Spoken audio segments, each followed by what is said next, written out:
On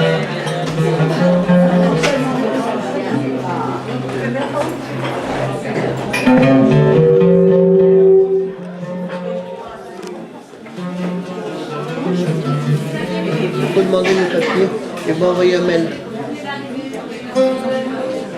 Non, pour l'instant, je filme tout le monde. Ceux qui ne veulent pas être mis sur YouTube, ceux qui ne veulent pas être qui veulent mettre sur YouTube, m'envoient un mail, m'envoie à Pascal, un papier. Parlez plus fort.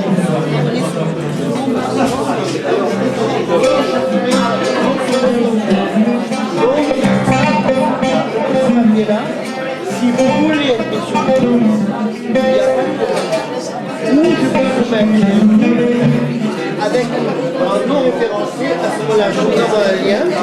Il n'y a que vous qui pouvez vous voir. Il n'y a que vous qui pouvez vous voir et les personnes qui auront les liens. Ça, c'est votre nom référencé. Le monde référencé, le monde public, comment on peut le voir. Vous direz. Mais attention, c'est par mail qu'il faut l'envoyer. C'est là-bas, c'est chez vous. C'est ma secrétaire qui reçoit ça qui fait la police. Il n'y a pas d'erreur. Comment? Il n'y a pas d'erreur, je ne fais pas de programme. Si vous envoyez. Mais je dis, il y a un truc, il n'y a pas d'erreur, je ne sais pas, quelqu'un qui est ailleurs et je vous demande. Si vous le dites, elle ne se trompe jamais. Mais il faut le dire dans le mail. On ne met sur YouTube que ceux qui le demandent. Et s'ils veulent sur YouTube en non référencé, et bien en mode non référencé. Voilà. Et ça, c'est pas marqué dessus.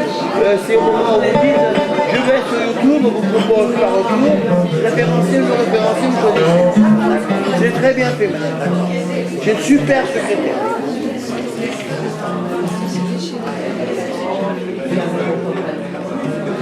Ça faisait longtemps. On m'entend? Oui, oui, je vous entends.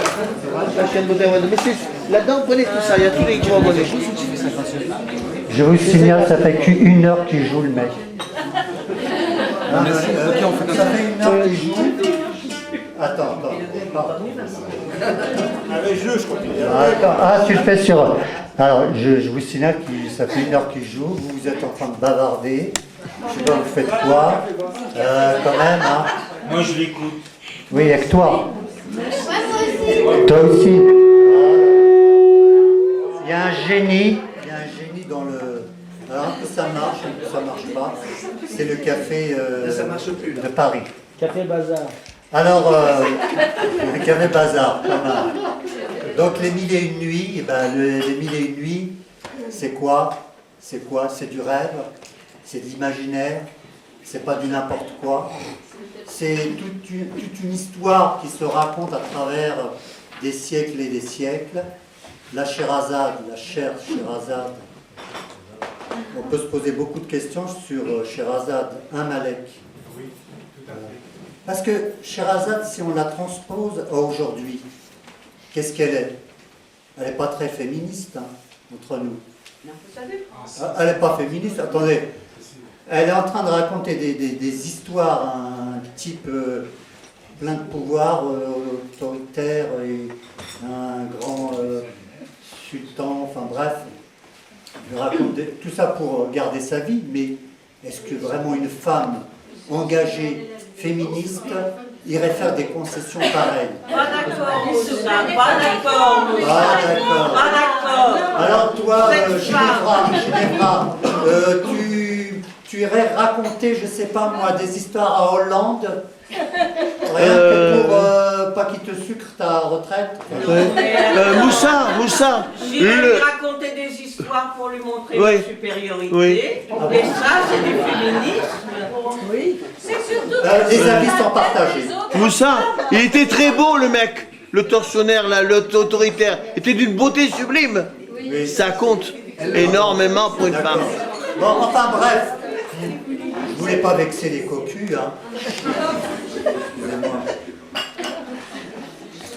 Il y avait, maestro, il y avait à Bagdad, sous le règne du calife Haroun al-Rachid, c'est Sherazade qui cause là-bas, un marchand fort riche dont la femme était déjà assez marquée par les ans.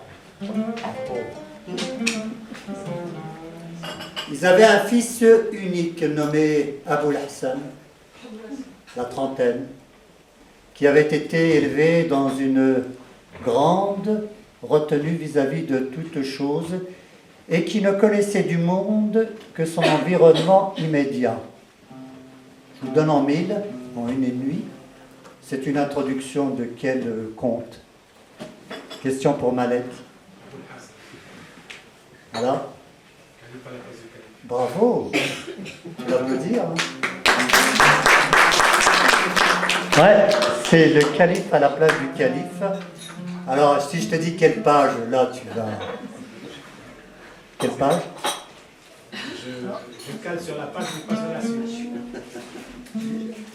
Page 43, donc c'est, je viens de lire juste une introduction du livre de Malek Shebel, qui nous fait l'honneur d'être parmi nous et qui dédicacera tout à l'heure son dernier ouvrage, Les 1001 nuits. Et moi, j'aurais une question à lui poser. C'est vrai que s'attaquer aux 1001 nuits, pourquoi? Puisque c'est un sujet tellement éculé, tellement... On se calme, le génie. Voilà, donc, à tout à l'heure pour Malek, dans la deuxième partie. Et donc, nous allons ouvrir le bal du Café Bavard de la 12e édition. Et je vais appeler une belle voix qui est ici, c'est Floriane. Alors, je crois qu'elle est hors sujet, Floriane. Complètement. Mais c'est pas grave, hein. Voilà, on va céder la place. Merci pour notre ami Claude Chevalier, qui sera là tout à l'heure avec notre ami Geneviève. Et vous éteignez les insupportables. Merci. Il y a Arsène là qui... Debout, je peux te mettre... Je vais essayer de vous, hein.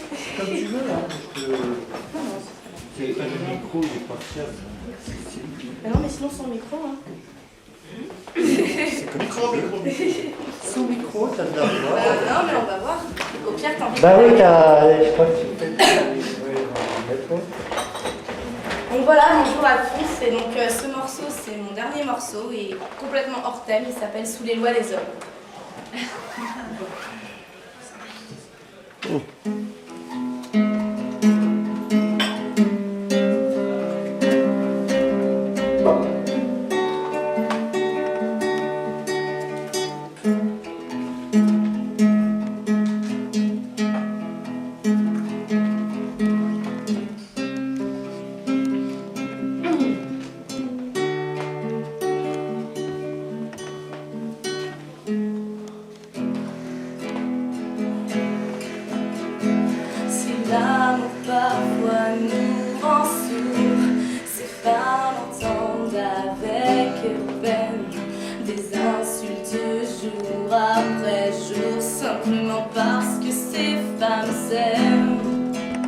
Bien sûr, y a pas que des jours tristes, mais trop souvent de la violence.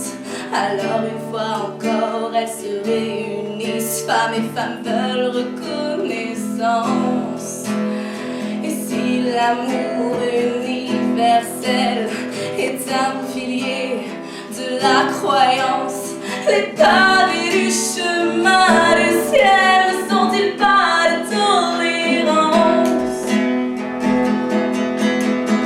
Et si Dieu est amour en somme, il ne jugera jamais personne. Elles veulent simplement s'aimer sous les lois des hommes. Et si l'amour est éphémère, la haine elle laisse un goût amer. Elles veulent simplement s'aimer comme chacun sur terre. Sur terre.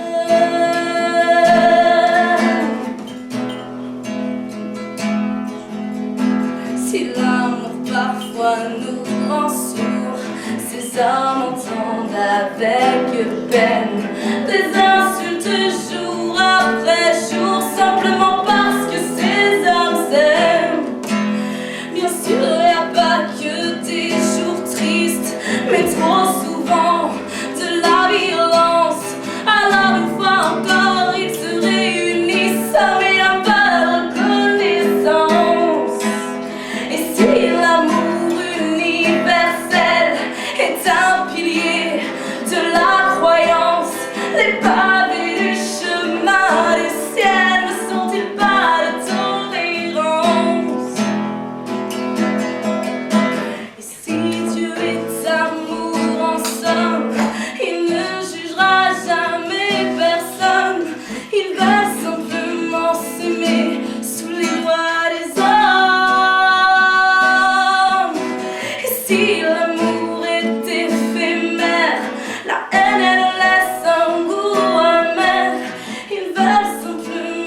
s'aimer comme chacun sur terre, sur terre.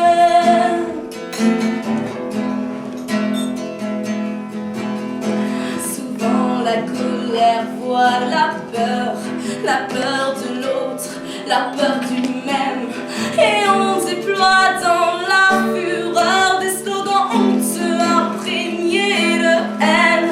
On hurle à la virilité, on réinvente les lois divines pour mieux cacher son incapacité à mettre sa peur en sourdine. Prêcheur d'amour universel, est-ce là le pilier de vos croyances? Les pavés du chemin du ciel ne sont-ils pas de tolérance? Et si Dieu est amour en somme, il ne jugera jamais personne. Elles veulent simplement s'aimer sous les lois des hommes. Et si l'amour est éphémère, la haine elle laisse un goût amer. Elles veulent simplement s'aimer comme chacun sur terre. Et si Dieu est amour en somme, il ne jugera jamais personne. Ils veulent simplement s'aimer sous les lois des hommes. Et si l'amour est éphémère, la haine elle laisse un goût amer. Ils veulent simplement s'aimer comme chacun sur terre, sur terre.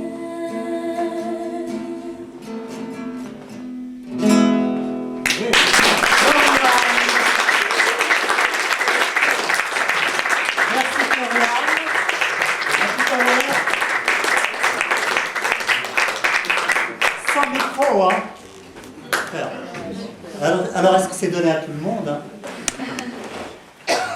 Alors,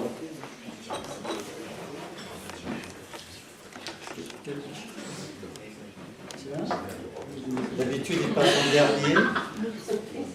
C'est Christian Brenne. Déjà, hein, quand on passe en premier, c'est...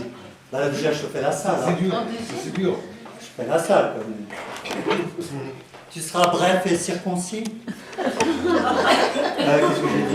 Non, c'est ça, c'est ça. Hein? On se comprend, hein? Bien.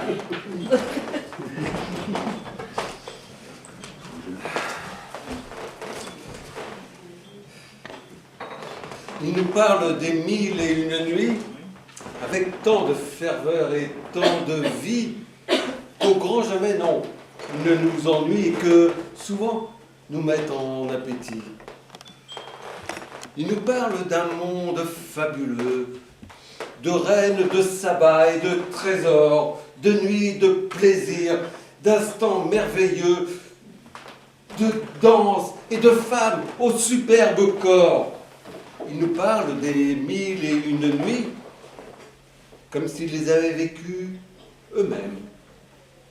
Il nous en parle toujours à grand bruit, avec talent, nous tiennent en haleine. Ces gens-là, voyez-vous, sont des conteurs. Merci. Des raconteurs d'histoires pour enfants. Que je veux. Des enjoliveurs, des bonimenteurs, qui inventent des rêves tout le temps. Eh bien moi, mes amis, je vais vous dire, 1001 nuits, ce n'est rien du tout. 1001 nuits de divin plaisir, si ça les fait rêver, moi je m'en fous. Moi, voyez-vous, ça fait très très longtemps que chaque nuit, je dors entre ses bras et que je me réveille en souriant parce que je suis heureux de voir là, de voir chaque matin de chaque jour celle qui m'aide à supporter la vie, celle qui m'a appris le mot amour et que j'aime peut-être plus que ma vie. Mille et une nuits, ce n'est rien du tout. Mille et une nuits, mais laissez-moi rire. Mille et une nuits, ce n'est rien du tout. Moi, c'est chaque nuit que j'ai du plaisir.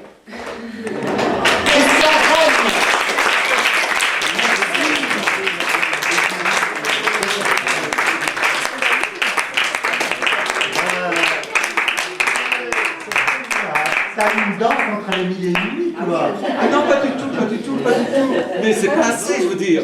D'accord. Il y a une danse pour sa femme. Alors, j'appelle Ginevra. Les deux. Les derniers seront les premiers cette fois. Eh oui. La table m'emprisonne, vois-tu? Elle ne veut pas que je monte sur scène. Ginevra, Bien. que je ne présente plus. Si? Si. Bah, Ginevra.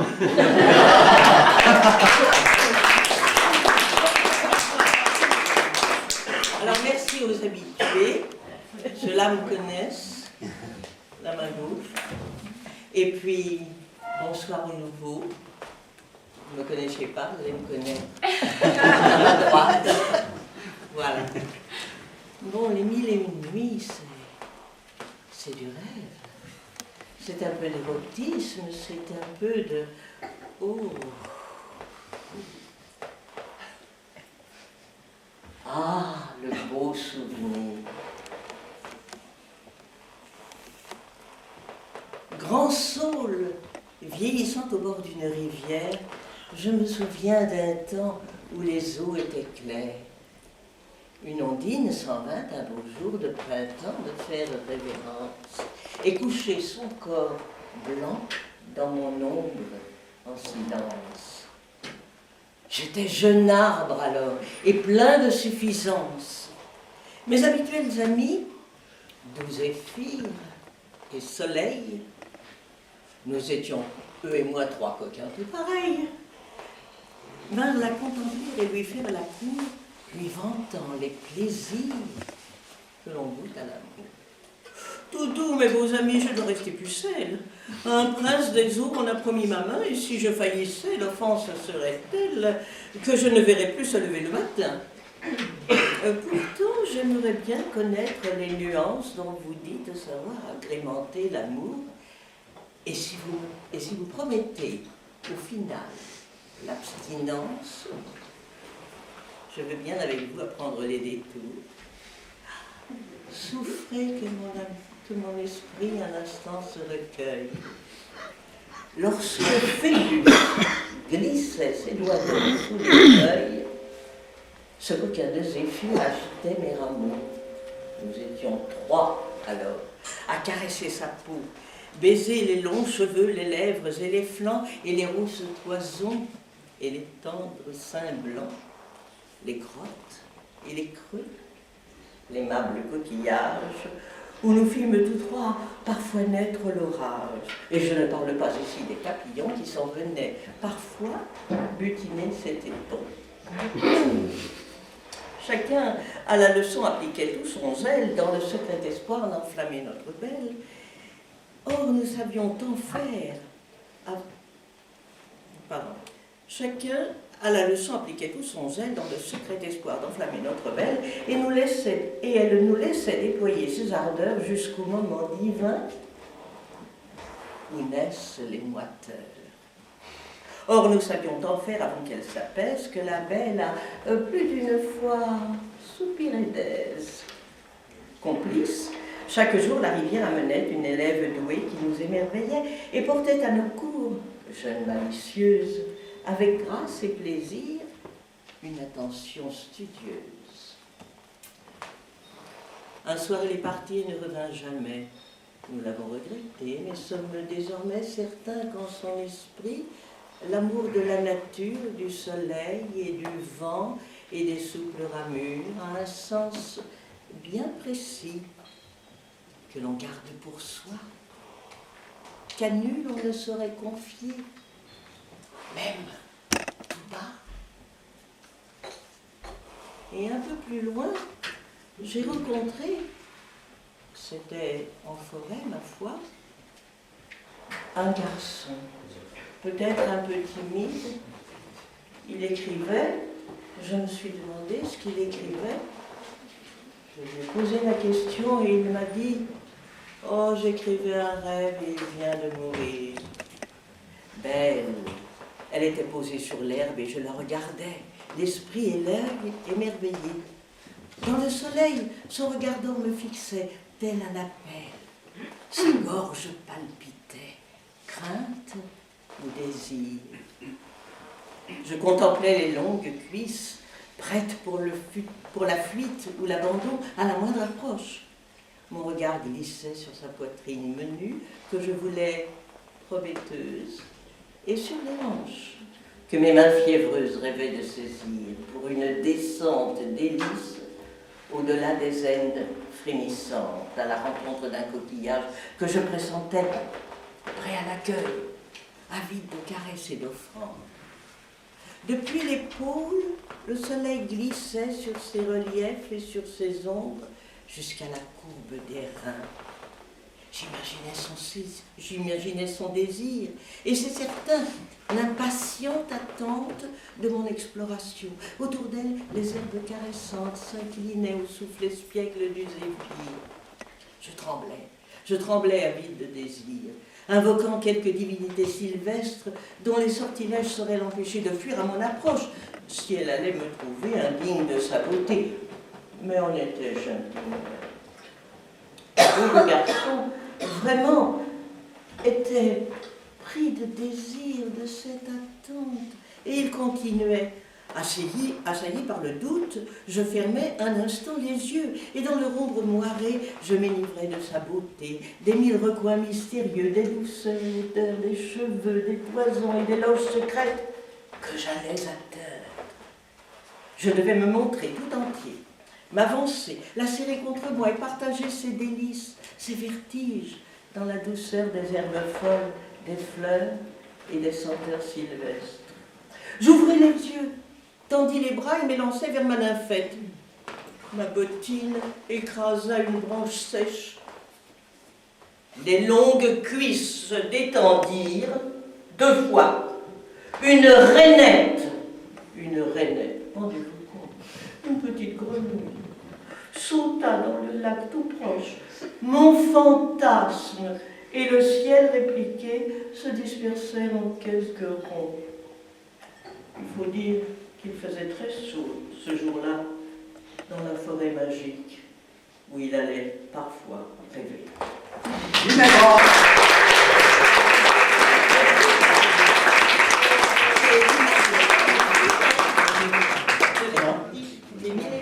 Tu étais dans le sujet.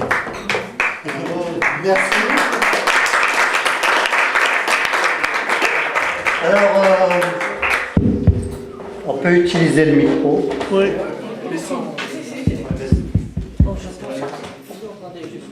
Voilà. Utiliser le micro quand même, c'est bien. Tiens, elle a pioché son père. Non. Anne France.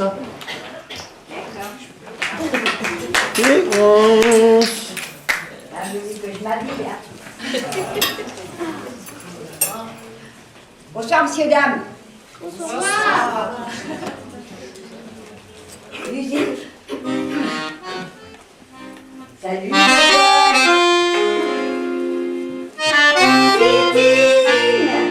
Je t'embête pas, comment ça va? Oh, mais il y a Cocotte, comment ça va, Cocotte? Ouais, Ernest. Oh, donc ça fait un bail. Tu parles à tout dire. Ouais. Alfred, t'as toujours tes habits du dimanche. Ah, tu te l'es encore. Ça baigne. Ouais. Et puis voilà Aïcha. Et voilà Rachel, non c'est Rachel. Et Aïcha, non c'est le contraire. C'est Aïcha et Rachel, vous êtes toujours copines, j'espère. Hein? Il faut, par les temps qui courent. Ouais. Le gitan des fortifs, je te vois là-bas. Salut mon frère, t'as le bonsoir de la tzigane. mais voilà. Ça, attends, c'est Bibiche. Et ça, c'est Robert. Je te reconnais, pourtant il y a un moment. Robert, dis donc, t'es toujours avec ton banquier pourri. Oh bah t'en fais pas, il t'a acheté. T'en fais pas. D'ici quelque temps, ils seront bien pires. Dans 112 ans, mettons, le fric, le pèse, le flousse, la monnaie, le pognon, quoi. Ça sera le maître du monde. Je l'ai lu dans des cartes, enfin dans la main des passants dans la journée. Ouais, c'est toi, Julot. Julot, elle marche tes poulettes. Oh, et Cri-Cri, non, c'est Cri-Cri, la voleuse de santé. Et Crac-Crac, et Poil-Poil. Bonsoir tout le monde. Fin froid noir sur le Rochechouart. Faut dire, un 31 décembre 1899, avec de l'orage, on peut faire de l'or ce soir. Ouais, en plus c'est dimanche, et en plus c'est messieurs Rhodes. Je suis venu vous prévenir, faut pas rester là. Allez, on fout le camp, vous savez que les flics, quand ils enterrent un siècle, surtout le 19e, ils peuvent être vaches. Lève-la, allez on se tire, on se casse, foutons le camp, barrons-nous. Aïcha et Rachel d'abord, le gitan des fortifs, et tout le monde, en courcher bruyant. Eh oui, il y aura du meilleur et ce sera gratis. Allez le public, vous venez avec. Les moches, les beaux, les riches, les pauvres, les cons, les malins, et tous ceux qui viennent d'ailleurs, plus soi-disant ceux d'ici. Le bonheur, c'est maintenant. Allez, on va boire à la santé du temps qui passe, même si on le regrette toujours un peu. Elle a la peau douce, aux taches de son, à l'odeur de rousse qui donne le frisson. Et de sa prunelle au ton vert de gris, l'amour étincelle dans ses yeux qui brillent. Si on aime bien les potiens, et si belle et si gentille, on aime bien. Qui ça? Lily Potia. Où ça? À la Bastille. Encore, tout seul, ensemble. On aime bien Lily Potia. Elle est si belle et si gentille. On aime bien. Qui ça? Lily Potia. Où ça? À la Bastille. Bonsoir, messieurs, dames. Écoutez le tzigane. Et je vous quitte.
Merci Anne, tu étais hors, vraiment hors. Mais, Ça s'appelle fête de nuit. oui, il y avait la nuit quand même, hein. Bon. Alors, prochain voyage. Eh ben, je crois qu'on va rester dans l'ambiance. Hein. Raph Nataf. Alors Raph, je le connais depuis déjà quelques années. Je te laisse un micro ou pas? Oui, tu m'as dit. Et j'ai changé de programme encore. Un poème. Mince alors. Mince, il a changé. Raph est conteur, n'est-ce pas? Oui, De métier. tout à fait, conteur de métier. Et aujourd'hui, je vais dire un poème. Je ne vais pas C'est raconter étonnant, hein. Une histoire. Il trahit le conte pour dire un poème. Bon, pourquoi pas, hein. On peut faire aussi des petites infidélités. Eh oui. À toi.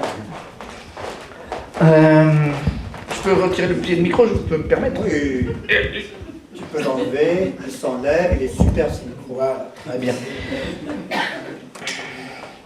Juste avant de dire mon poème, une petite phrase qui est l'introduction d'un poème de Joseph Folliet. « Bienheureux ceux qui savent rire d'eux-mêmes, ils n'ont pas fini de s'amuser. »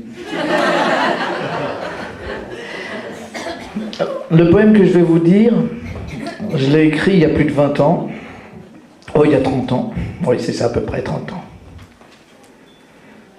Même plus, je réalise. C'est le jour d'examen.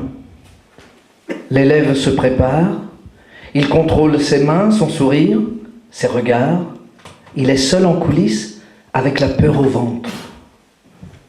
Le trac, ses joues pâlissent, car c'est à lui, il entre. Se mettant à sa place, il dit le titre, l'auteur, un temps. Un ange passe.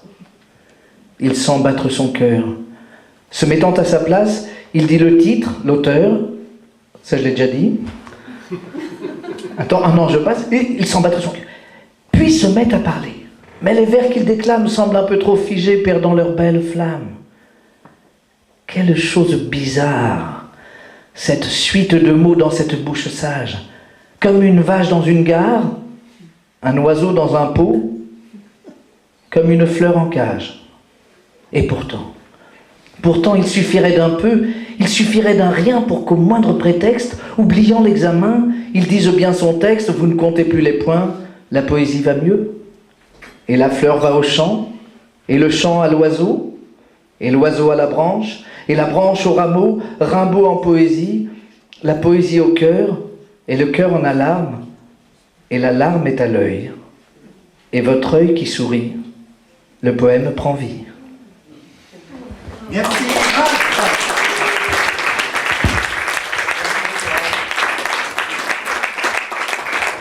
Je ne sais pas pourquoi il a changé, il devait dire un Boris Vian. Mais fais ce que tu veux. Hein. Alors, le prochain voyage. Merci, papa.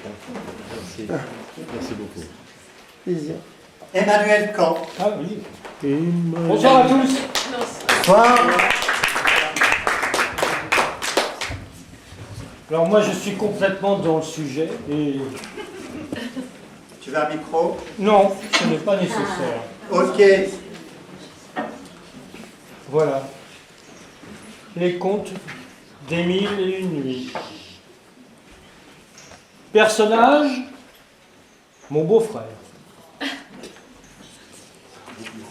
Nous étions réunis, comme chaque année au moment des fêtes d'anniversaire, autour d'une grande table habillée d'une nappe de coton blanc brodé. Le même rituel faisait que mon beau-frère Émile, c'est ainsi qu'il se prénommait, prenait la parole en premier de sa voix forte et imposante.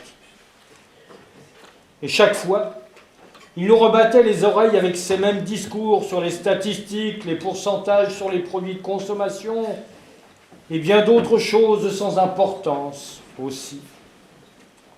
Bref, toutes ces analyses avaient un point commun, les chiffres. Je vais vous dire en confidence, mon beau-frère était expert comptable. Alors, comme vous l'aurez compris, les comptes d'Émile, ils m'ennuient.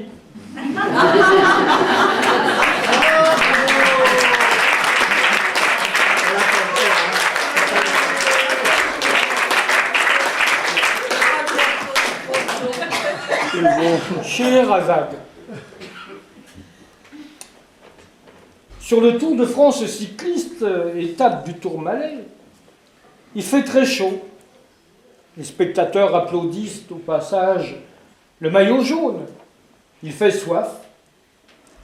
Le car podium, Pernod Ricard propose une boisson anisée aux assoiffés qui doivent s'acquitter de 30 € le verre. Elle est chère, la rasade.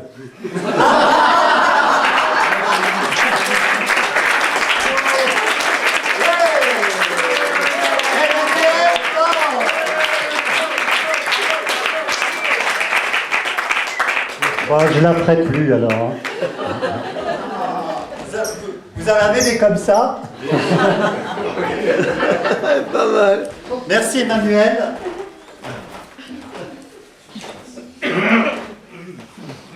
Alors elle, c'est une conteuse.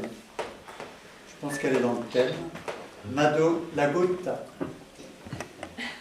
Sans micro, Mado. Oui. Ok, ben, certains la connaissent déjà. Hein. On va faire de la place.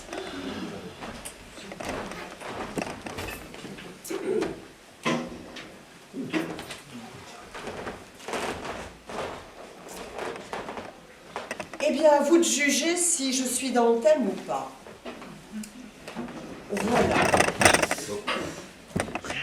Tandis que la belle Scheherazade, chaque nuit, à la lueur d'une chandelle, raconte une histoire pour sauver sa vie, de l'autre côté de la terre, Marie quitte la sienne, à la lueur d'une même bougie.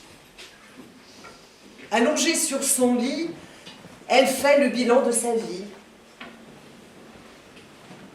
Elle a épousé Louis il y a très très longtemps. Et elle se rend compte à présent qu'elle n'a pas été heureuse. Pourtant, elle l'a choisi. Elle l'a choisi contre sa famille, contre ses amis. Mais enfin, Marie, il est avare, il est radin, tu ne seras jamais heureuse avec lui. Oh, il est radin, il est avare, mais non, il est charmant, il est économe. Et puis vous, vos maris, hein, chaque samedi, ils dépensent leur paye au bal, en alcool. Pas lui. Il s'était donc marié, mais c'est le jour de son mariage qu'elle a fait quelques découvertes. D'abord, tout le monde se moquait de l'époux. Il portait un costume 3 pièces, élimé, rapiécé, trop petit. Il l'avait récupéré d'un aïeul et il avait dit à Marie, écoute Marie, je ne vais tout de même pas dépenser de l'argent pour un costume que je ne porterai qu'une seule fois pour toute la vie. Marie avait compris, elle avait même souri. Mais pendant le repas, Louis récupérait toute la nourriture de leurs 2 assiettes. Il disait, bah, c'est au cas où on aurait une famine. Marie n'avait pas compris, et c'est le ventre vide qu'elle s'était couchée pour la nuit de noces. Et lui-même s'était couché sur elle et avait ronflé toute la nuit. Si, si. Pauvre Marie. Mais elle était mariée maintenant. Le temps était passé et elle travaillait durement au champ pendant que son mari comptait l'argent qu'il économisait. Et il n'avait pas eu d'enfant, c'est qu'il s'économisait aussi de ce côté-là. Alors voilà, ce matin, elle n'a pas pu se lever. Malade d'amour, mal aimée, assoiffée, affamée, elle se mourait de fatigue. Son mari, Louis, était furieux. Il lui avait dit, Marie, enfin, la vache est en train de mettre bas et le veau se présente mal et c'est toi qui fais toutes ces affaires. J'aimerais bien que tu t'embelles, cette fois-ci encore. Marie avait répondu, mais je ne peux pas me lever. Louis, il faut que tu l'entendes. Je vais partir. Je vais mourir. C'est fini. Toute la journée, Louis avait fait des allers-retours entre la vache et Marie. Marie et la vache et Marie. À la nuit tombée, il avait été bien obligé de sortir une chandelle. C'est qu'il les économisait, ces chandelles-là. Elles étaient chères. Alors il en avait choisi une toute petite, une toute usée, il l'avait allumée, il l'avait posée sur la table de nuit, et puis il s'était agenouillé près de Marie. Il avait prié. Et Marie, elle était heureuse. Il s'est jamais occupé comme ça de moi. Il m'aime donc, ce grand couillon de Louis. Il m'aime donc. Elle était lumineuse, Marie.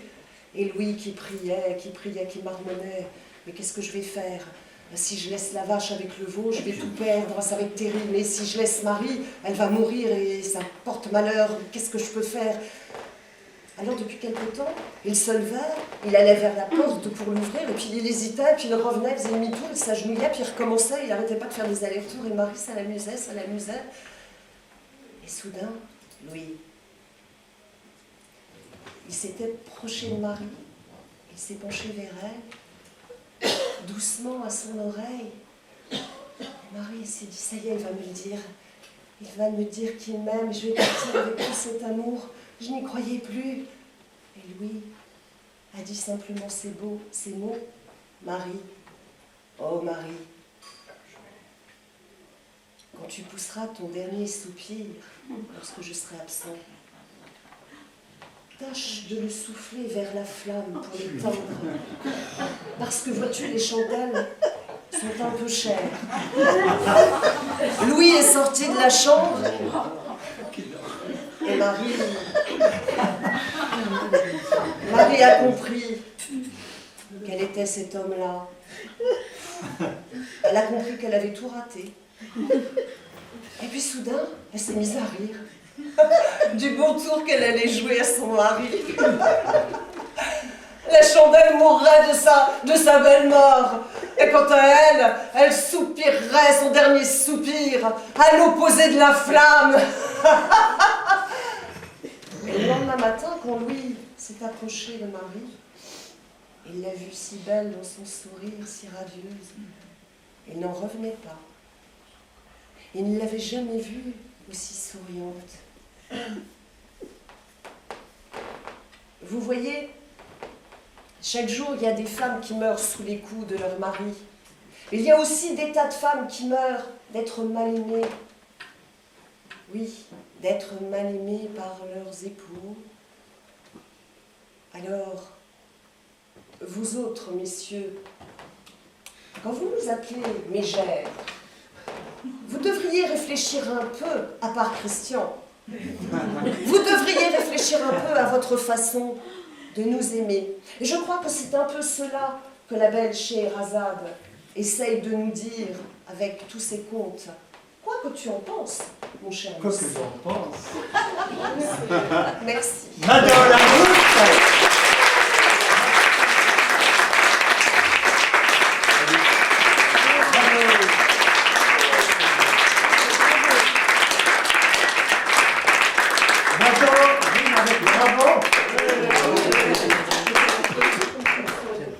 Alors, on va arriver presque à la fin de la première partie. Pascal Guézou. Alors lui, c'est le clown poète, n'est-ce pas? Ah bah je te laisse. Applaudissez-moi tout de suite. Ah bah oui. Ça c'est fait. As-tu besoin d'un micro? Je sais pas, parce que j'ai bien réussi, donc je vais dire ça. Avec le micro?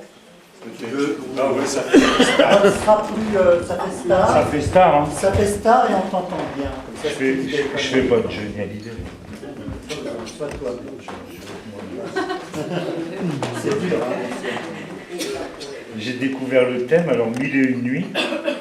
Je vais vous raconter l'histoire d'une nuit qui s'est passée il y a très longtemps dans ma jeunesse. Si, il y a très longtemps. Le petit prince en délire. Il était une fois un garage. Quelles sont ces choses bizarres? Tout cela ressemble à un pâturage, un monde dirigé par le hasard. Une jeune fille très jolie est au cirque du bonheur. Un clown, dans sa folie, va lui ouvrir son cœur. Dit le mouton. M'entends-tu? Dessine-moi un aviateur, avec une charrue et des milliers de couleurs. Mais que fait cet éléphant rose? Il n'arrête pas de bouger. Et ce lion, pourquoi est-il morose?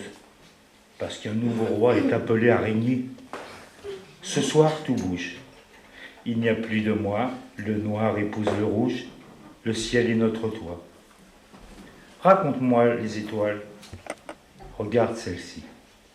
La vois-tu briller? La plus grande qui se dévoile, c'est l'étoile du berger.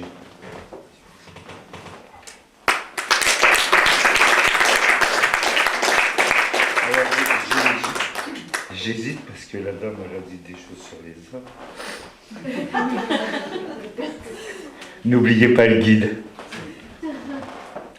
Il y a celle avec qui tout a commencé, ce premier baiser, à peine effleuré, la sirène du bateau vapeur, la source du fleuve bonheur. Il y a cet amour de jeunesse que le dragon a mis sous forteresse, au fin fond d'un pays lointain, me jetant dans les douves du chagrin. Il y a celle des mauvais réveils, passant après celle du fond de la bouteille, prête à tout me pardonner pour mes yeux bleus délavés. Il y a cette petite bourgeoise rêveuse qui, par une nuit fiévreuse, est venue changer la vie de ce clown au cœur meurtri. Il y a celle qui ne m'a pas cru, parce que je l'avais trop déçue, à force de mauvaises maladresses, erreurs que l'on dit jeunesse. Il y a celle qui a dressé la potence, qui a prononcé la sentence, me condamnant à l'enfer au point de jouer avec Lucifer. Ces femmes, je voulais les remercier, même les autres qui ont très peu compté. Elles m'ont prise dans leurs bras et laissé partir sur le chemin vers toi. Pascal, merci.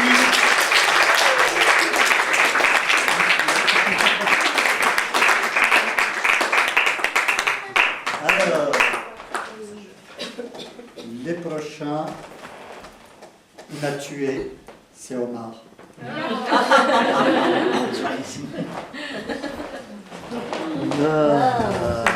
Le rire m'a tué.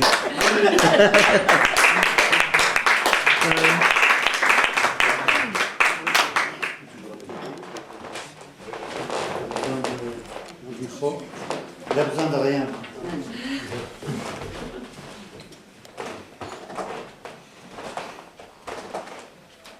Dernièrement, j'ai participé à un spectacle. La salle était comble. Il y avait beaucoup de dames. Alors, j'arrive sur scène. Je dis bonjour. Après, je dis aujourd'hui, mesdames, je suis venu pour vous. Tous mes copains sont partis au salon de l'auto. Moi, je suis venu au salon de l'occasion.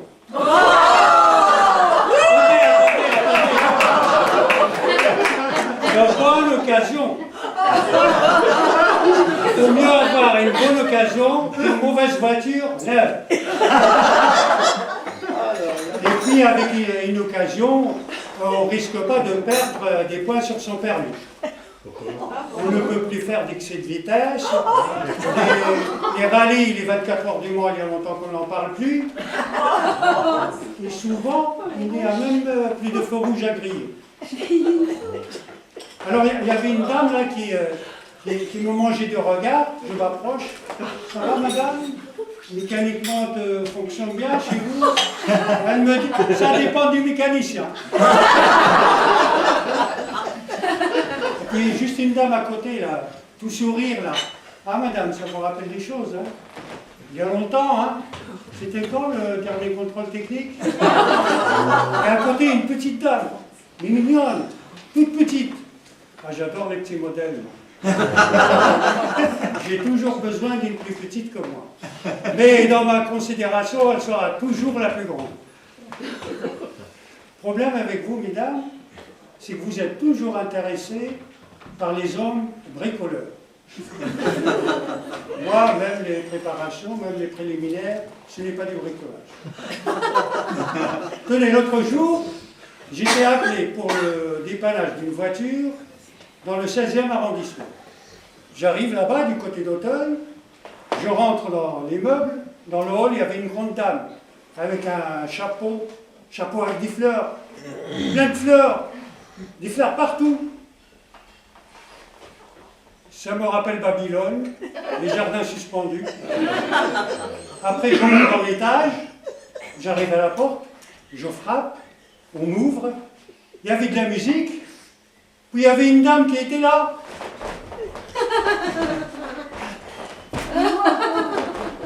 Vous aimez? C'est le lac des cygnes de Tchaïkovski. Tchaïkovski, je ne le connais pas celui-là. Ça doit être un nouveau remplaçant du PSG. Vous ne connaissez pas Tchaïkovski?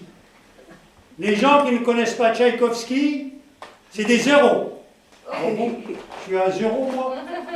C'est quoi un zéro? Oh, ça doit être encore une invention de mes ancêtres.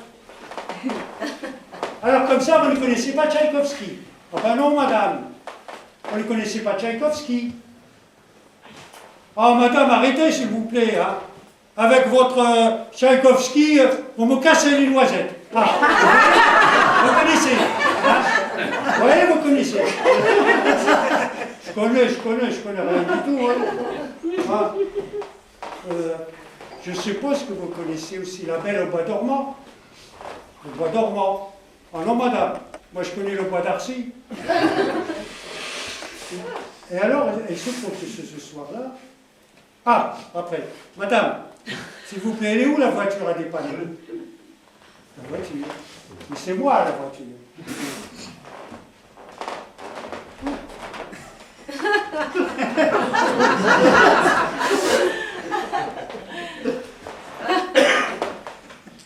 Il se trouve que ce soir-là, chez cette dame, il y a 5 qui étaient en panne.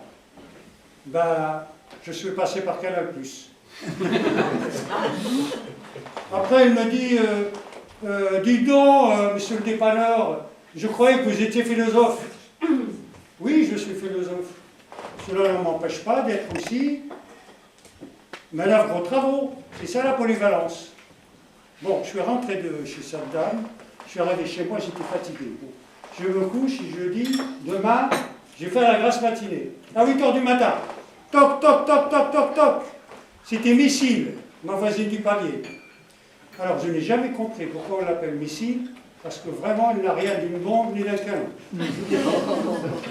Elle me dit, viens, s'il te plaît, je n'ai plus de lumière, je n'ai plus d'électricité. Bon, j'arrive, j'ouvre la boîte du compteur, j'appuie sur le premier bouton, tout revient.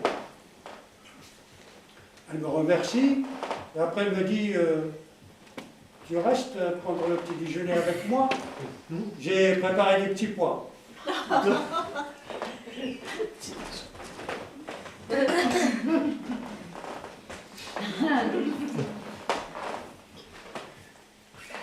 Je n'ai rien contre les petits pois, mais la voisine.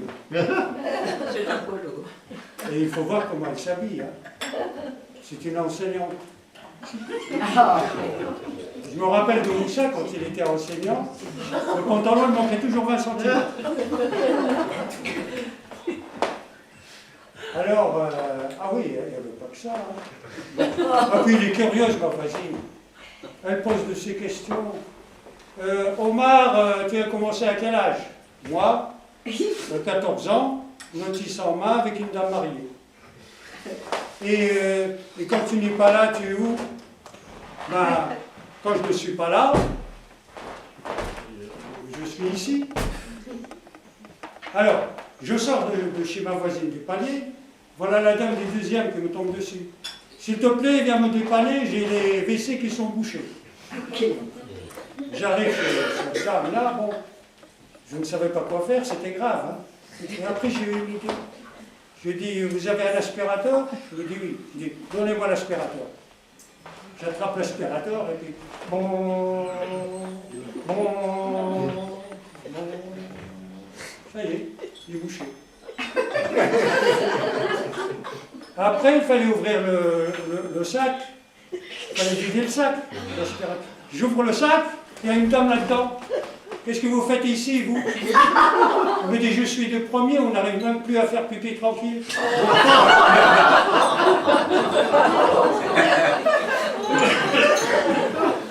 Je sors de chez la voisine du deuxième. Voilà la dame du rez-de-chaussée. Elle me dit, Saint-Lazare, j'ai ma chaudière qui est en panne. Elle m'appelle Saint-Lazare parce qu'elle croit que je suis portugais.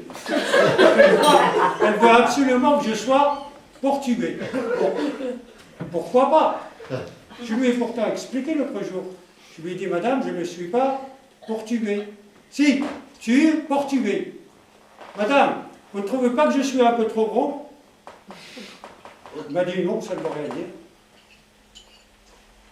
Et alors, attendez, mais avant, quand on a ouvert le sac, après je n'avais rien compris, je reviens un peu en arrière. Cette dame-là qui est du premier, là, qui était en train de faire pipi, elle saute là-dedans, habillée tout en blanc, nickel. L'intérieur du sac, une vraie crèche.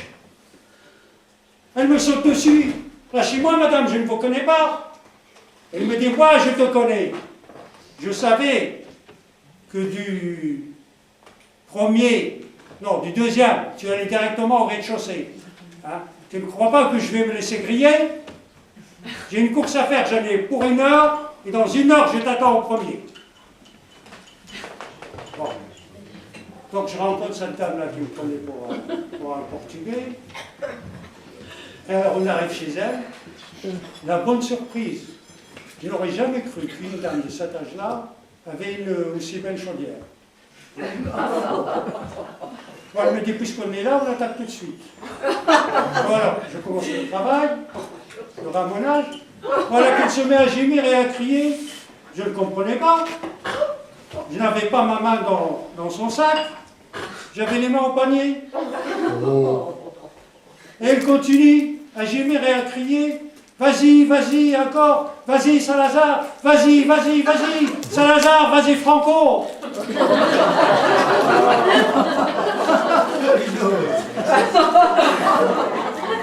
Je suis sorti de chez cette dame-là. Je n'en pouvais plus. Je monte chez moi. J'arrive sur mon panier. Sherazade, l'amour de ma vie, elle m'attend devant ma porte. Le bonheur. Sherazade, elle me saute dans les bras. J'aimerais que ce moment soit infini. J'aimerais que cet instant soit éternel. Je suis l'homme le plus heureux du monde. Sherazade, nous sommes les plus heureux du monde. Et c'est là que ce mot des réveils sonne.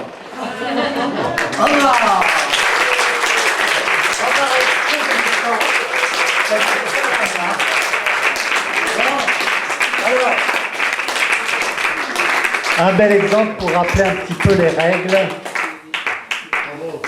Alors tu as explosé le temps, tu n'as plus de crédit maintenant. Hein. Alors, c'est 3 minutes texte lu, 5 minutes texte su. J'ai toujours été à découvert. Eh ben oui, je vois. Alors je comprends bien, quand on a la scène, on ne veut pas la lâcher, mais c'est le public qui vous lâche après.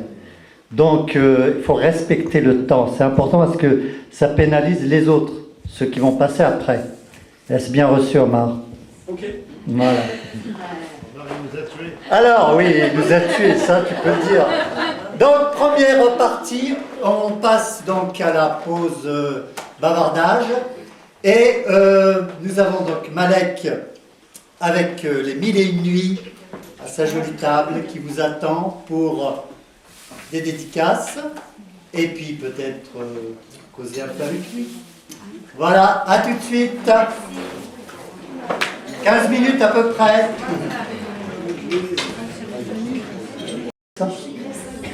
Alors on a bien bavardé. On a bien... Ginevra, on a bien bavardé, Ginevra? Bon, maintenant tu vas reprendre ta place. Gentiment. Elle a accueilli, elle fait l'accueil aussi, Ginevra. Ah oui, c'est la marraine du Café Bavard. Hein. Et oui, c'est un pilier. N'est-ce pas? Alors, donc on va poursuivre. Tout le monde est là. Alors, il ne reste pas beaucoup de monde dans le chapeau. Hein. Il ne reste pas personne. Le chapeau a moins perdu en route. Et bien, c'est Asdine.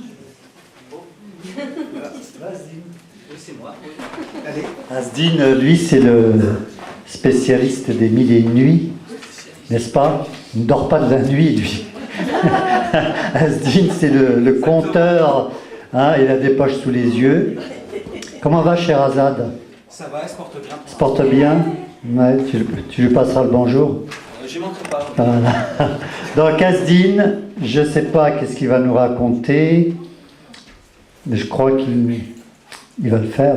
Oui, c'est sûr que je vais le faire. Pas de micro pour toi. Ce que je vais raconter, bon, ben, c'est simple, je vais raconter le début des Mille et Une Nuits, c'est-à-dire comment commencent les contes des Mille et Une Nuits.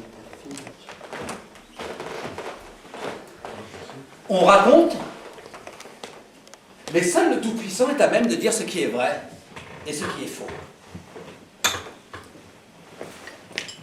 On raconte que deux rois très puissants, le roi Shahryar et le roi Shahzaman,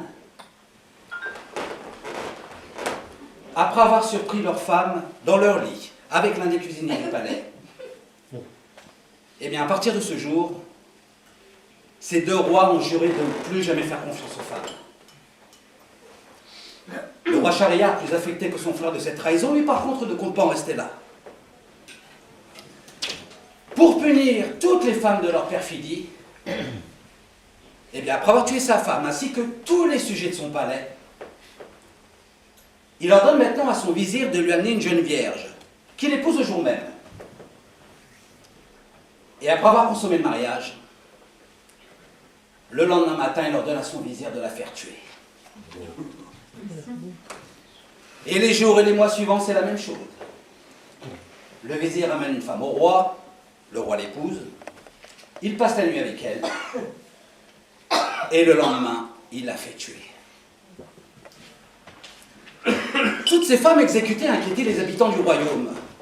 Ils se demandaient si quelque chose ou bien quelqu'un pourrait calmer la colère du roi. Or, dans ce royaume, il y avait une jeune femme qui était plus particulièrement révoltée par l'attitude du roi Shahryar. Cette jeune femme se prénommait Shahrazad. Shahrazad avait une sœur qui s'appelait Dunyazad. Shahrazad et Dunyazad étaient les deux propres filles du vizir, du roi Shahryar. Certains poètes de l'époque, en parlant de Shahrazad, disaient d'elle que lorsqu'un homme la regardait, waouh, la lune aussitôt se mettait à rougir. Mais Shahrazad n'était pas uniquement une très belle femme, elle était aussi très intelligente et très cultivée. Elle était cultivée à un point tel qu'elle avait lu un nombre considérable de livres. Des livres en tout genre. Livres de poésie, romans, livres de mathématiques, traités de philosophie. Elle était capable de mémoire, de raconter le contenu de chaque livre qu'elle avait lu. Eh oui, à croire que toutes les qualités humaines s'étaient donné rendez-vous en elle. Oh, qualité humaine, cela dit, qui faisait la fierté de son père. Mais Shahrazad, malgré toutes ces qualités qui faisaient d'elle une femme d'exception, elle n'arrivait pas à dissuader son père à mettre un terme à tous ces massacres de jeunes femmes. Elle s'entêtait pourtant à lui dire de ne plus obéir aux ordres du roi Shahryar. Et son père à chaque fois lui répondait... il lui répondait qu'il ne pouvait faire autrement. Et oui, s'il n'obéissait pas aux ordres du roi... Deux solutions maintenant pour Shahrazad. Soit elle ne s'oppose pas au roi Shahryar, et alors bientôt il n'y aura plus aucune femme dans tout le royaume. Soit elle trouve très rapidement une solution, et ainsi mettra un terme à la folie meurtrière du roi. Et le temps passe et les nuits passent, sans que Shahrazad ne trouve de solution.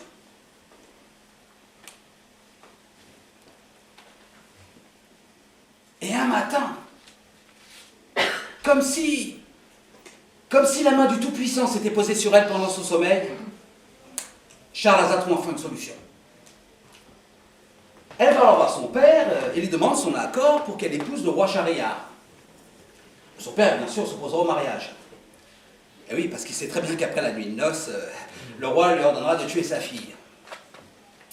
À force d'insister, Shahrazad finira par convaincre son père de célébrer le mariage. Et juste avant la nuit de noces, avant qu'elle ne se donne au roi, Shahrazad va voir sa sœur et lui demande de l'aider à réaliser son plan. Après qu'elle lui a expliqué point par point les détails de son plan et ce qu'elle devra faire, Scheherazade va rejoindre le roi dans la chambre nuptiale. De mémoire d'homme et de femme, jamais deux êtres n'avaient fait l'amour avec une telle perfection, un tel érotisme que cette nuit-là. Et quelques heures avant le lever du soleil, prémisse d'une mort certaine pour Scheherazade, Dunyazad fait alors son entrée dans la chambre nuptiale. Et avec elle, c'est tout le stratagème de Scheherazade qui se met en place. Comme il était convenu dans leur plan, Dunyazad demande à Scheherazade de lui raconter une histoire avant que le roi ne la tue. Le roi, n'y voyant pas d'inconvénient, bien au contraire, eh oui, vu qu'il souffrait d'insomnie depuis quelques jours, accepte. Et Scheherazade se met à raconter une histoire. Écoute, écoute petite sœur, écoute ô mon roi. Écoutez l'histoire que je vais vous raconter. Et elle raconte. Elle raconte pour sauver sa vie et celle des autres femmes. Et elle raconte, et elle raconte, et elle raconte. Et dès que les rayons du soleil apparaissent, Scheherazade interrompt son récit. Et elle dit au roi que s'il veut connaître la fin de l'histoire, eh bien il devra attendre la nuit suivante. Très curieux de connaître la suite du récit, le roi prend son mal en patience et reporte l'exécution de Scheherazade. Et la nuit venue, Scheherazade reprend son histoire là où elle avait été. Son histoire maintenant terminée. Le roi qui était complètement hypnotisé par la voix enchanteresse de Scheherazade, lui réclame une autre histoire. Alors que les rayons du soleil n'étaient pas encore levés sur le royaume, Scheherazade déroule le fil d'une nouvelle histoire et elle raconte, elle raconte, elle raconte. Écoute, écoute petite sœur, écoute ô mon roi. Écoutez l'histoire que je vais vous raconter. Maintenant que mon récit s'arrête, mais il est bien loin d'être terminé, que va-t-il advenir du roi Shahriar et du roi Shahzaman et Scheherazade en racontant des histoires? Réussira-t-elle à adoucir le cœur cruel du roi Shahriar? Eh bien, seule la suite de l'histoire nous le dira. Andine.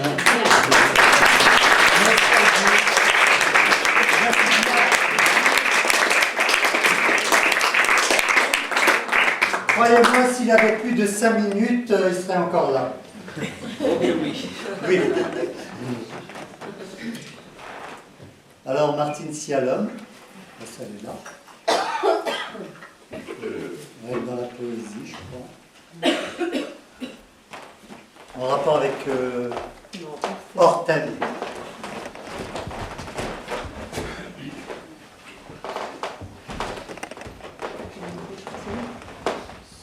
C'est bien. Si tu penses que tu vas être entendu, c'est mieux. C'est mieux le micro, on entend beaucoup mieux. Pas le bâton, justement.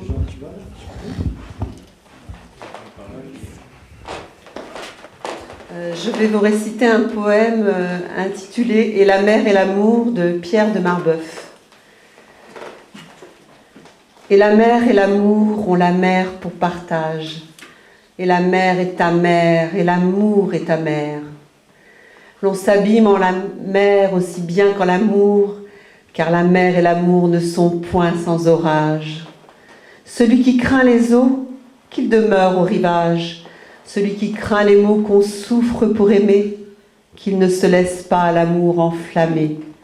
Et tous deux ils seront sans hasard de naufrage. La mer de l'amour eut la mer pour berceau. Le feu sort de l'amour, sa mère sort de l'eau.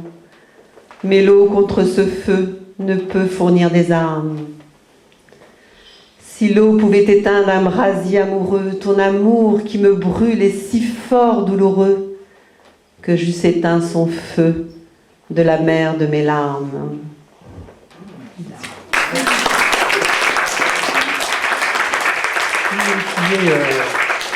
Qui est Marbeuf? C'est un écrivain du XVIe, XVIIe siècle. J'en sais pas tellement. C'est étonnant, je ne le connais pas. Je suis cultivé. La culture. Hein. Ben, merci Martine. Alors il n'en reste plus qu'une et ce sera celle-là. C'est qui reste? Il n'y en a qu'une. Hein. Elle est où? C'est qui? Il y en a deux normalement. Oui. On va faire un duo. Alors là, donc, c'est Madeleine. Hein? Sans Proust, bien sûr. On l'attend, bien sûr. Et après, je crois que c'est... parce qu'il y a des gens que je n'ai pas vus, donc je ne sais pas si... Après, je crois que c'est... Françoise. Ok. Et après, on clôturera avec la dernière histoire de Sherazade. Donc, Asdine avait fait donc l'introduction, si je puis me permettre, de Sherazade. Et on a la dernière histoire de Sherazade après. Oui.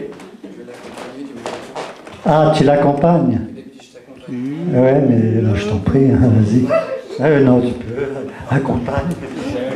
T'accompagnes. Là, je fais une fausse note. Mais... Alors, je vais...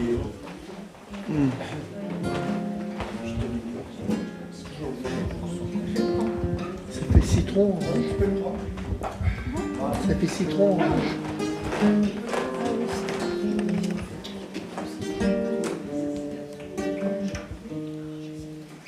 Clodoald dit petit bonhomme, écarquille ses grands yeux où se reflètent les lumières de la salle des fêtes. Géco et Morétane, ses deux copains Géco, sont à ses côtés.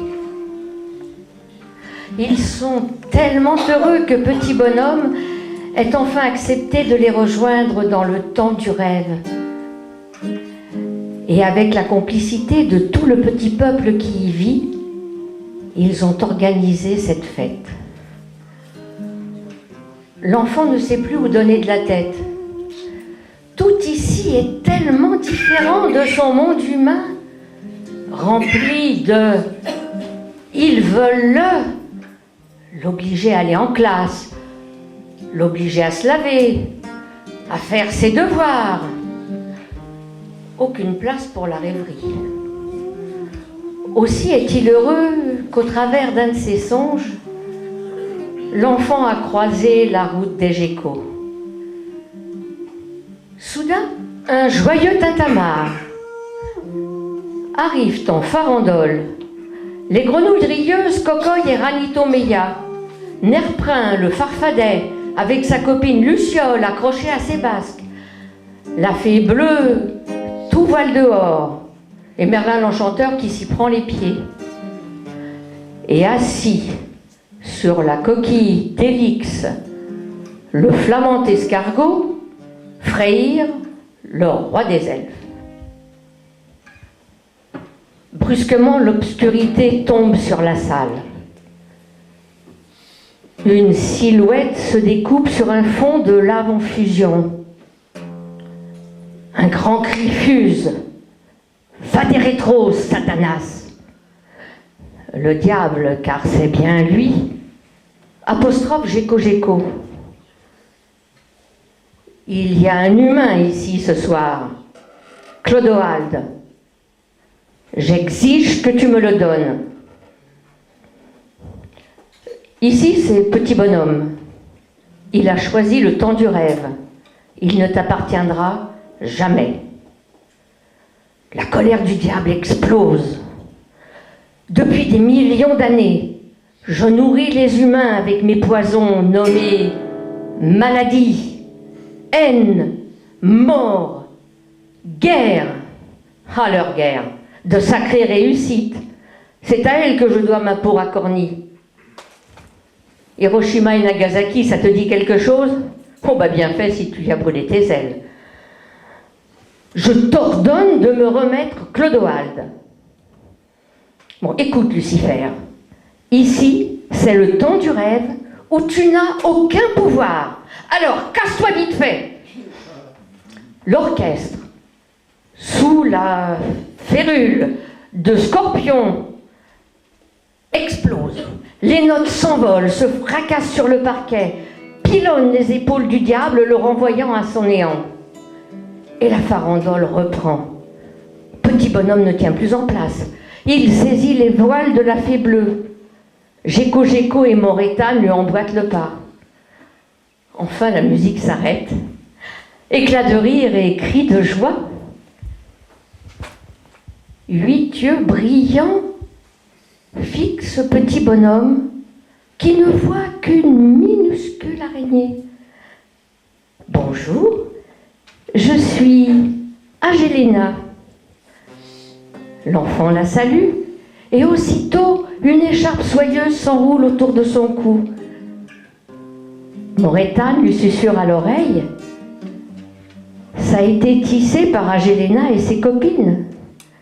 Et le scorpion rajoute, il te suffira de la porter quand tu voudras nous rejoindre dans le temps du rêve. La pénombre s'installe petit à petit dans la salle. Berg, le grand troll, prend l'enfant par la main et le conduit devant un mur qui s'illumine. Te voici devant notre auberge de galaxies. Ferme les yeux et entre hardiment. L'enfant s'élance, le cosmos le happe, dans un tourbillon d'étoiles bleues, de soleil vert. Oui. Et il s'endort. La douce voix d'Agélina lui dit au creux de son corps et de son cœur, tu as devant toi toutes nos vies, celles du temps des rêves, le temps que tu as choisi, ne l'oublie jamais. Berg, le grand troll, le dépose sur un lit de mousse. Clodoald, viens vider le lave-vaisselle. L'enfant sursaute, sa main frôle son cou. L'écharpe d'Agélina palpite doucement. Le temps du rêve est bien réel. L'enfant redresse les épaules. À nous deux, les Ilvolme.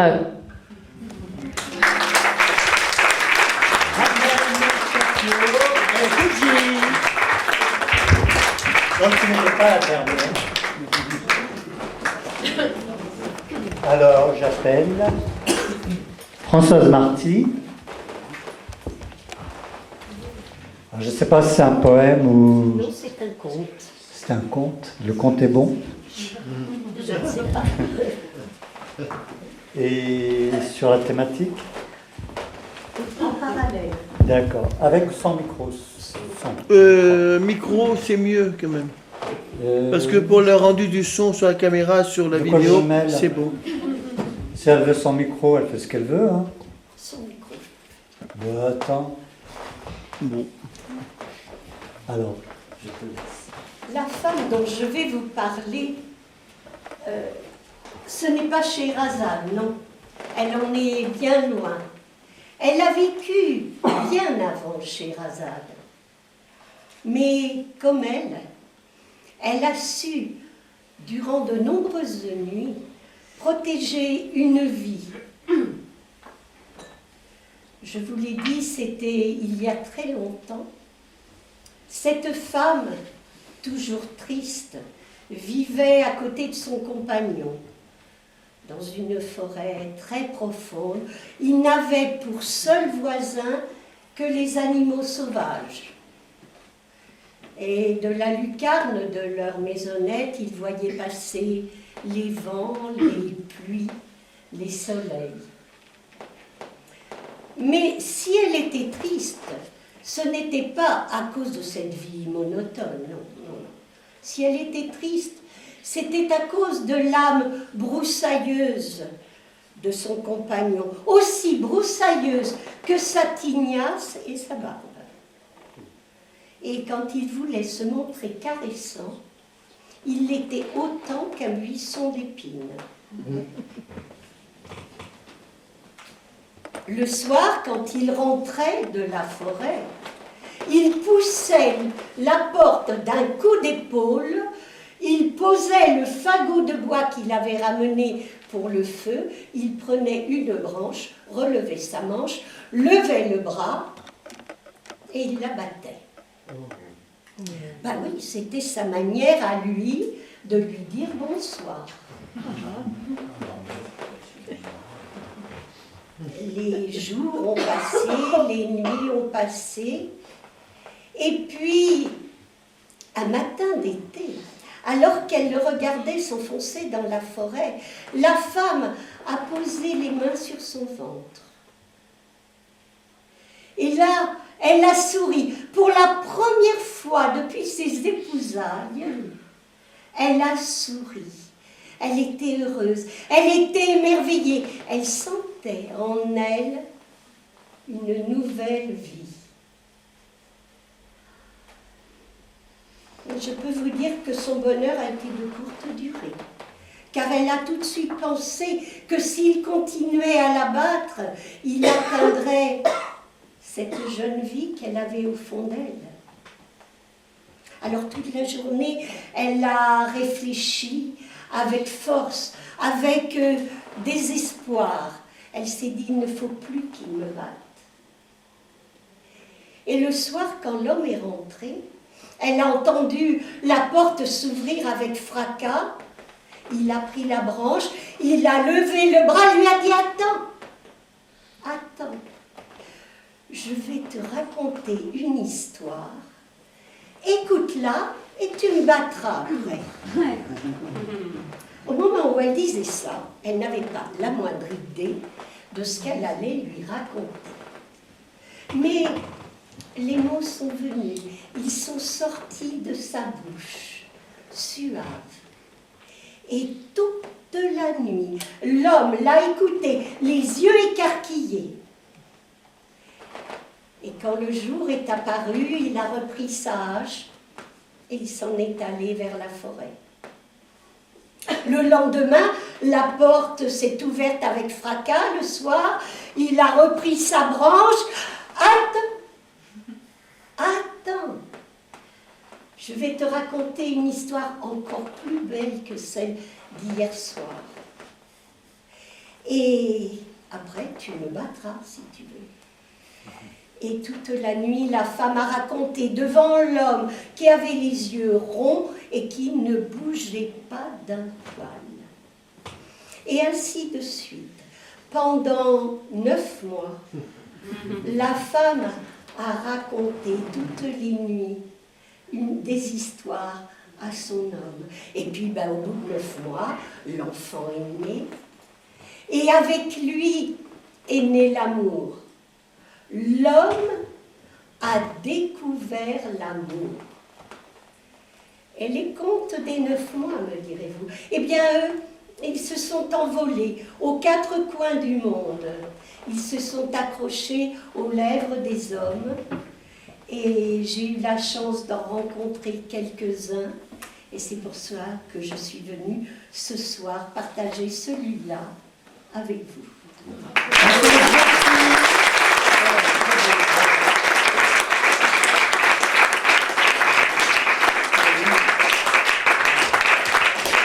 Finalement, Scheherazade a fait des petits.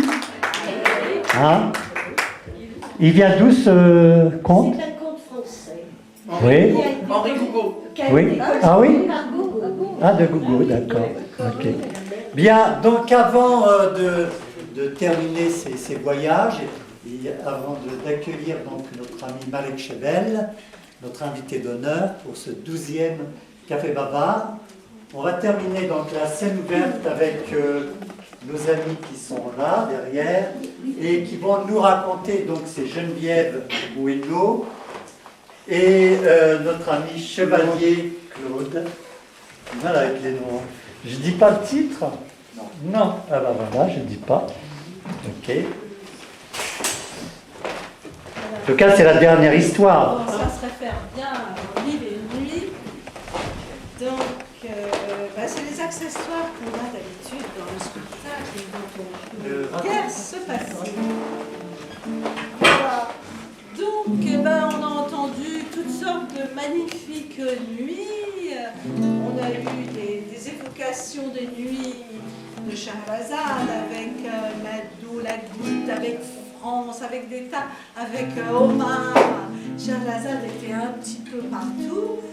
Et donc, grâce à ces algorithmes qu'elle avait inventés, puisque elle était aussi mathématicienne, elle connaissait le grand mathématicien Al-Khwarizmi.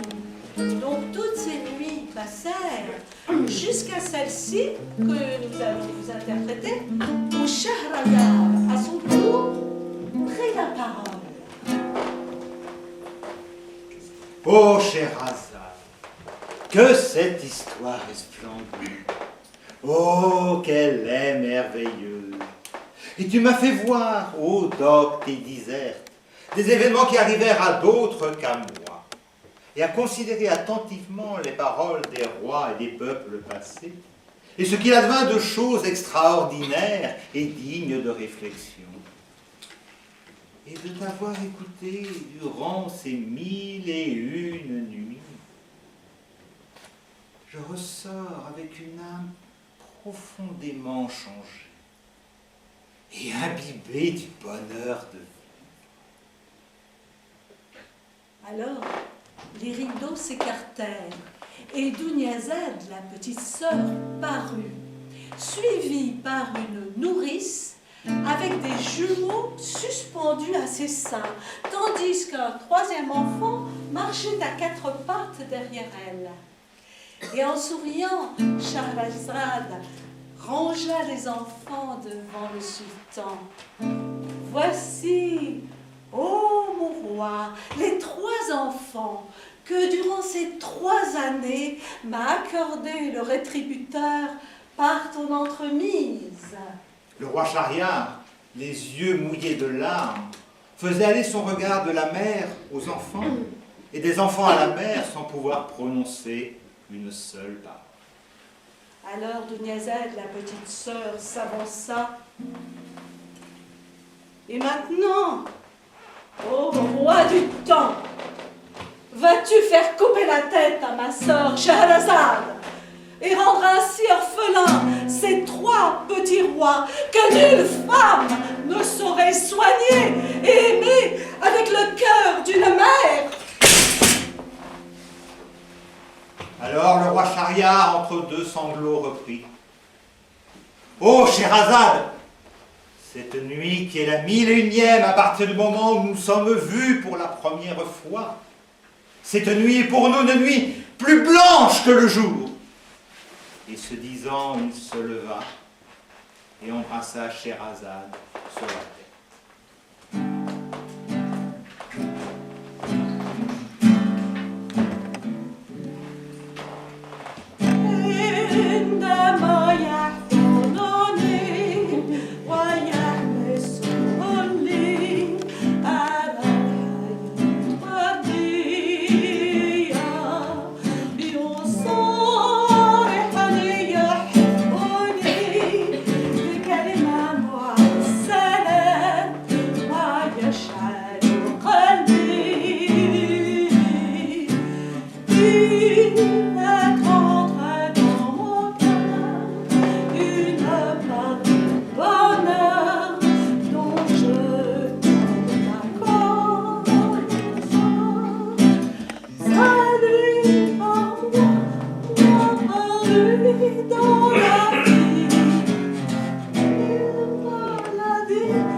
Merci en tout cas dans la part du timing. à respecter donc. Merci.